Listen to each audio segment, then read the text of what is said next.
Sherwin joins us to discuss this further now. Sherwin, a very good evening to you and thank you so much for your time. So, a two-state solution conference without one of the states. Israel's participating and its biggest ally, the United States, also boycotting this particular event. So, can this conference realistically chart a pathway forward towards that goal, and that is irreversible?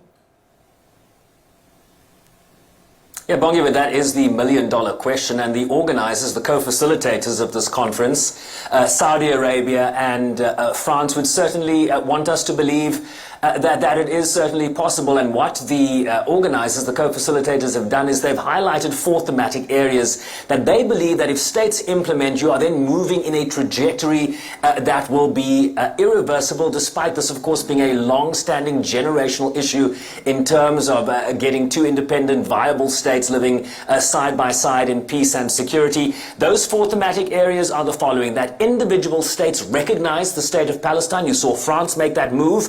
They will formalize that decision at the UN General Assembly in September. We are also now breaking news hearing from Keir Starmer, the British Prime Minister, saying moments ago that the United Kingdom will recognize a state of Palestine in the absence of Israel agreeing to a ceasefire in Gaza. So they're using sort of the carrot and stick approach here in terms of a Palestinian statehood, but certainly in terms of the four thematic areas, the organizers believe that that is catalytic in terms of moving in that direction. They talk about the promotion of regional integration in the Middle East, so the recognition of Israel by some of the Arab and Islamic states, right? Saudi Arabia, for example, one of the co-facilitators, has made it quite clear that they will only recognize the state of Israel if the war in Gaza ends and if a state of Palestine is created. So that's there's some nuances to the four thematic areas. They talk about internal reforms of the Palestinian Authority, right? That has been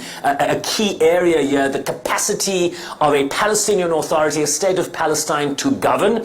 And then, of course, the disarmament and the exclusion of Hamas from any future iteration of Palestinian statehood. Hamas cannot be part of any future political process, right? So these are the four thematic areas. There is no straight line, but as you well point out, the United States and Israel boycotting, the US putting out a statement yesterday that the UN will serve as a host of an unproductive and ill-timed conference on the two-state solution, calling it a publicity stunt that comes in the middle of delicate diplomatic efforts to end the conflict. Far from promoting peace, they believe that this conference will prolong the war, embolden Hamas, and reward its obstruction and undermine real-world efforts to achieve peace. Of course, a lot of disagreement around the US position, given the level of focus from member states here at the United States, despite the absence of Israel and the United States here. And Sherwin, also of concern, of course, there's a new UN-backed assessment from the Integrated Food Security Phase Classification Analysis, which was released earlier today, that has confirmed the worst-case scenario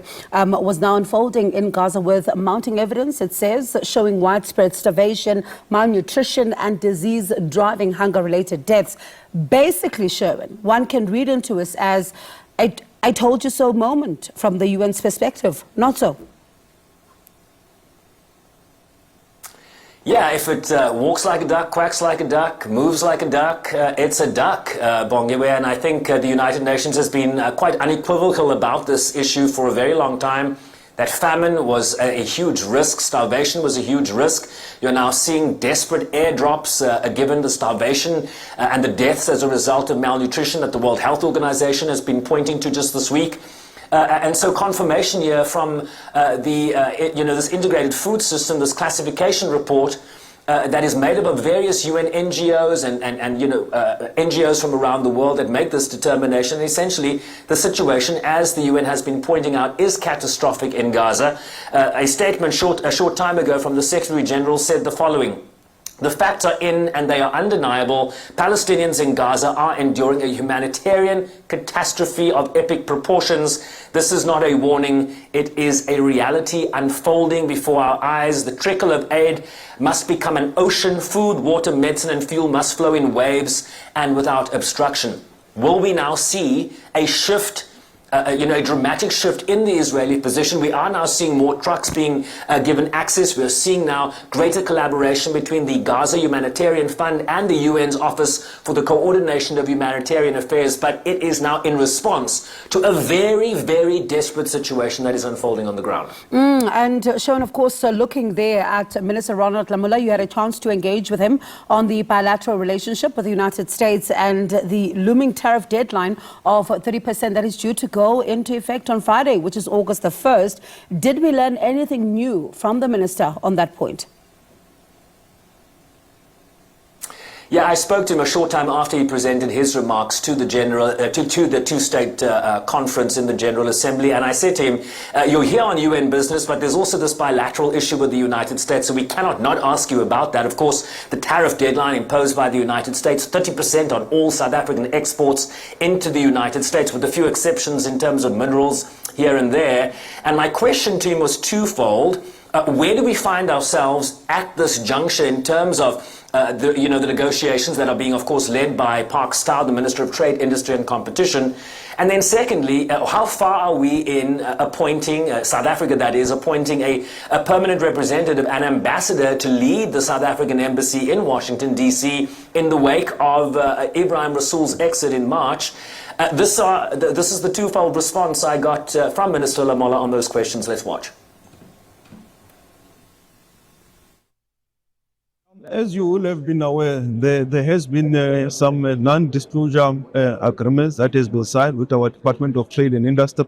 So there is ongoing engagements that is happening, and we want to give that a chance, and hopefully an agreement can be reached. But we will continue to engage with the U.S. because, as we've already always said, they are a very important strategic trading partner for South Africa. So the negotiations are very important. They are key to our economy, foreign direct investment, but also at the trade relations level. It's an important discussion that we are hopeful that there will be some agreement reached at some point.